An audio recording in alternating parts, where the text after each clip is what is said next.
क्या स्वर्ग और नर्क सिर्फ एक कल्पना है? आइए जानते हैं। भारतीय संस्कृति, धर्म और दर्शन में स्वर्ग और नरक का उल्लेख प्रमुखता से किया गया है। यह मान्यता है कि अच्छे कर्म करने वालों को स्वर्ग में स्थान मिलता है, जबकि पाप करने वालों को नरक में भेजा जाता है। लेकिन क्या यह अवधारणा केवल धार्मिक कल्पना है या इसके पीछे कोई गहरा दार्शनिक और मनोवैज्ञानिक तर्क है? इस वीडियो में हम स्वर्ग और नरक की अवधारणा को धार्मिक, दार्शनिक और वैज्ञानिक दृष्टिकोण से समझने का प्रयास करेंगे। हिंदू धर्म के शास्त्रों में स्वर्ग और नरक का उल्लेख व्यापक रूप से मिलता है। स्वर्ग, इसे देवताओं का स्थान माना जाता है जहां सुख, आनंद और शांति का अनुभव होता है। इसे पापियों का स्थान माना जाता है। साथ ही साथ नरक, जहां कष्ट, यातना और दुख का स्थान और सामना करना पड़ता है। स्वर्ग, पौराणिक कथाओं के अनुसार इंद्र का लोक है जहां कामधेनु, कल्प वृक्ष और अमृत जैसी दिव्य वस्तुएं मौजूद है। नरक, यमराज का लोक जहां पापियों को उनके कर्मों के अनुसार दंड दिया जाता है।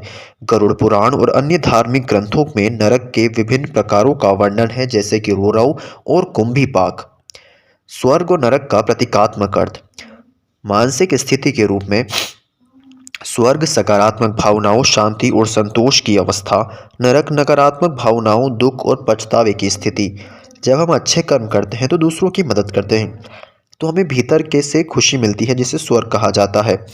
जब हम बुरे कर्म करते हैं तो हमें अपराध बोध और मानसिक यातना का सामना करना पड़ता है, जिसे नरक कहा जाता है।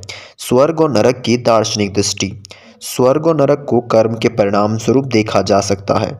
अच्छे कर्म करने में से व्यक्ति को अगले जन्म में बेहतर स्थिति मिलती है, जो स्वर्ग के समान है। बुरे कर्म करने से व्यक्ति को निम्न स्तर स्थिति से जन्म लेना पड़ता है, जो नरक के समान है। भारतीय दर्शन में स्वर्ग और नरक को अतः अस्थायी माना गया है। अंतिम लक्ष्य आत्मा की मुक्ति, जो इन दोनों अवस्थाओं से परे है। मस्तिष्क की अवस्थाएं। मनोविज्ञान के अनुसार स्वर्ग और नरक हमारी मानसिक और भावनात्मक अवस्थाएं हो सकती है। जब हम खुशी, शांति और सकारात्मक ऊर्जा का अनुभव करते हैं तो हमारा मस्तिष्क स्वर्गिक स्थिति में होता है। जब हम तनाव, भय और दुख का अनुभव करते हैं तो यह एक नरकीय स्थिति हो सकती है।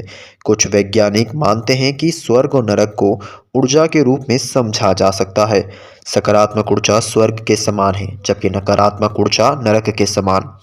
स्वर्ग और नरक की अवधारणा समाज में नैतिकता और अनुशासन बनाए रखने के लिए बनाई गई हो सकती है। यह लोगों को अच्छे कर्म करने और बुराई से बचने के लिए प्रेरित करती है। जिन लोगों को जीवन में न्याय नहीं मिलता, उनके लिए यह विश्वास महत्वपूर्ण है कि उनके कर्मों का फल मृत्यु के बाद मिलेगा। यह विश्वास समाज में संतुलन बनाए रखने में मदद करता है। कुछ लोग स्वर्ग और नरक को वास्तविक स्थान मानते हैं। यह विश्वास धर्म ग्रंथों और पुराणों में वर्णित कथाओं पर आधारित है। स्वर्ग और नरक की आत्मा की अवस्था के रूप में देखा जा सकता है। यह हमारी चेतना और मानसिकता पर निर्भर करता है। आधुनिक विज्ञान और स्वर्ग और नरक को केवल धार्मिक कल्पना मानता है। इसके अनुसार जीवन और मृत्यु के बाद की अवस्थाओं का कोई भौतिक प्रमाण नहीं है। स्वर्ग और नरक को कई लोग अपने जीवन के अनुभवों के आधार पर परिभाषित करते हैं।